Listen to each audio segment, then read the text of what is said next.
Halo guys, Assalamualaikum warahmatullahi wabarakatuh.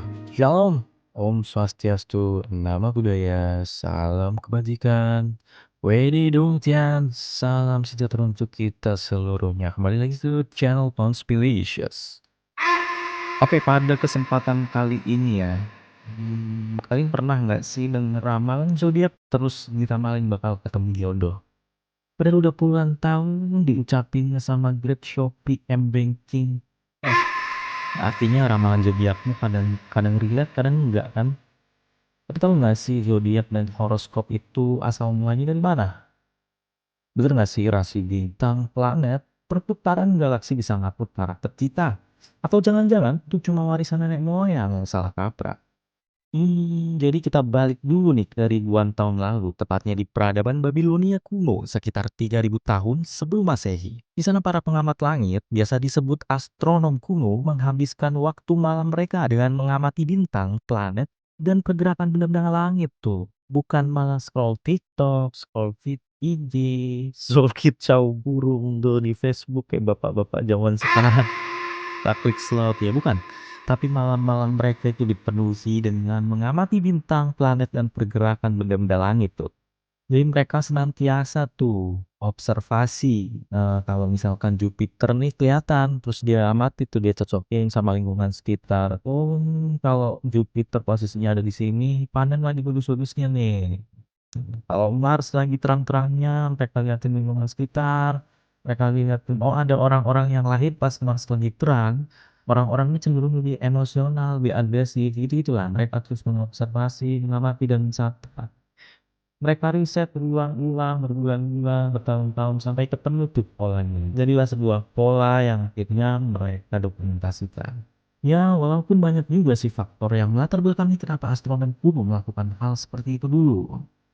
Salah satunya karena langit pada zamannya itu satu-satunya kalender alam yang mereka punya. Jadi belum ada tuh dulu Google Calendar, Moisture Meter, pengukur suhu, pelacak angin belum ada. Jadi mereka gunain tuh pola-pola peredaran planet, bintang, matahari buat musim tanam mereka.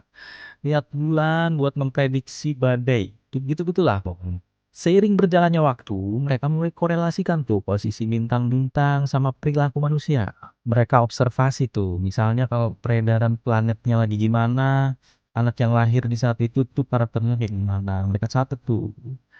Oh, kalau Venus lagi nongol berarti anak yang lahir di bulan ini cenderung lebih lembut. Kalau Mars yang lagi nongol berarti anaknya cenderung lebih aktif gitu-gitu. Mereka cuma mengamati, catat, amati, catat, amati, catat, amati, catat. Belajar bertindak, belajar bertindak, belajar. Salah, perbaiki, gagal, coba lagi. Salah, perbaiki, gagal, coba lagi. Catat tuh sampai ketemu polanya dan dijadiin pakem buat kelahiran dan kejadian yang akan datang. Oke, seiring berjalannya waktu juga ini berkembang nih, masuk ke Mesir, masuk ke Yunani, dan akhirnya ke Eropa. Para filsuf dan ilmuwan seperti Ptolemy mulai ngetain tuh, kelompokin teori-teorinya yang akhirnya lahirlah zodiak dan referensi kepribadian manusia berdasarkan posisi matahari, bulan, planet saat dia lahir. Nah, dari hal-hal kayak gitu mereka kembangin tuh buat namain anaknya, nentuin tanggal pernikahan, cara ngedidik anak mereka gimana, karena mereka mempercayai kalau anak yang lahir pada rasi bintang tertentu memiliki karakter tertentu juga. Lantas gimana sih secara ilmiah dan budaya waktu itu? Pada saat itu bisa juga masuk akal ya. Mereka anggap langit sebagai cerminan ritme kehidupan di bumi. Tapi pertanyaan selanjutnya tuh, masih relate nggak sih di zaman sekarang dengan astronomi kuno untuk jadi pakem nih buat lihat karakter kita? Secara fisika kalau kita ngomong dalam konteks pengaruh gravitasi atau radiasi planet ke tubuh manusia, itu nyaris nol sih. Jupiter emang besar, tapi jaraknya jauh banget, jadi pengaruh gravitasinya itu kurang. Faktanya gravitasi dokter kandungan kamu lahir lebih kuat nih dibandingkan gravitasi planet Saturnus. Tapi kalau pengaruhnya ke musim dan arah angin itu bisa jadi. Kita lihat bulan itu pasti ngaruh ke pasang surut dan naik air laut. Mungkin planet yang lain di dekat bumi juga bisa pengaruh ke musim. Yang paling valid sih lingkungan dan kebiasaan saat kelahiran yang paling mempengaruhi kepribadian. Misal, anak di kelahiran musim hujan, mungkin mereka punya pengalaman berbeda dibanding anak yang lahir di musim panas. Ini secara psikologi juga ngaruh nih. Bisa dibilang masuk akal juga berarti semuanya itu kalau dikorelasikan. Tapi masalahnya mulai muncul nih di akhir-akhir abad ke-20 ketika ilmu astronomi ini disimplifikasi, dipotong-potong, dijual jadi ramalan sehari-hari. Bukannya lagi buat ngecek musim tanam atau menentukan strategi perang, karena ini korelasinya sama musim.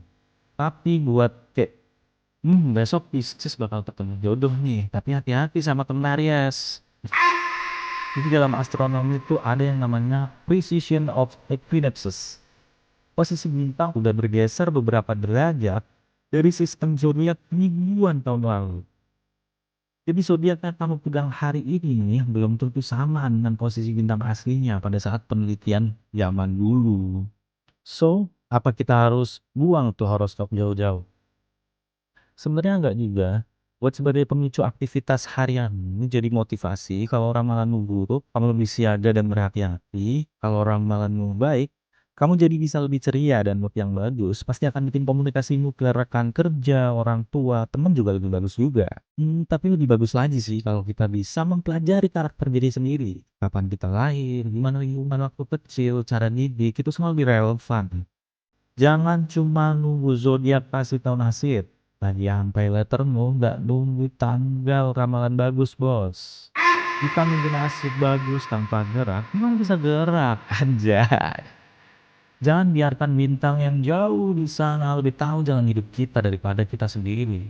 Seperti semua hal dalam fisika, segala sesuatu yang belum terukur bukan berarti tidak ada. Jangan lupa subscribe, like, dan komen pendapatmu di bawah ya guys. Subscribe dan langganan itu gratis.